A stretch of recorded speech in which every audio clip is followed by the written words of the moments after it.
education.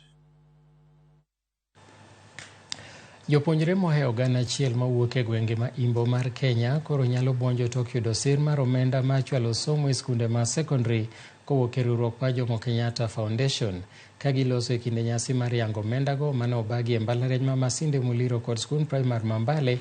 Jachung' e lo riwruogno bade ma imbo ma Kenya Zebedi Matoke owacho ni riwruogno geto mar konyo nyithindo moheo 10,000 mawuok e familia mochando.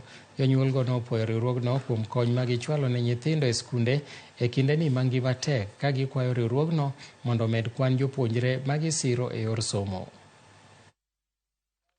Ufadhili huu ni wa awamu ya 5 katika huu mradi.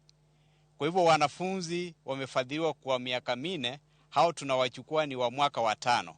Na tunatarajia mradi unastahili kuendelea kwa sababu unafadhiliwa na Global Education Partners, World Bank na kupitia Wizara ya Elimu, umetekelezwa na Jomo Kenyatta Foundation mwaka huu.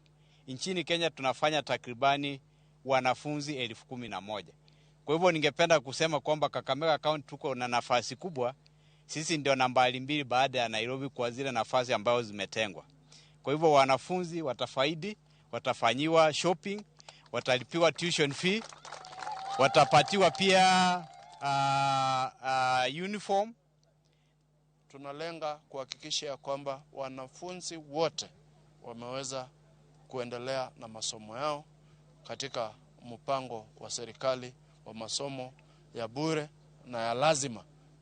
Tumeshukuru sana JKF ambaye ni Jomo Kenyatta Foundation kutuokolea sisi watoto ambao ni watoto maskini. Tumeshukuru sana na matumaini yetu makubwa ni kwamba namba iongezeke kwa sababu wale waliobaki nje ni wengi sana. Asante sana kwa hili shirika kwa sababu watoto wetu wanaenda kuendelea na elimu na hawangeweza kusoma.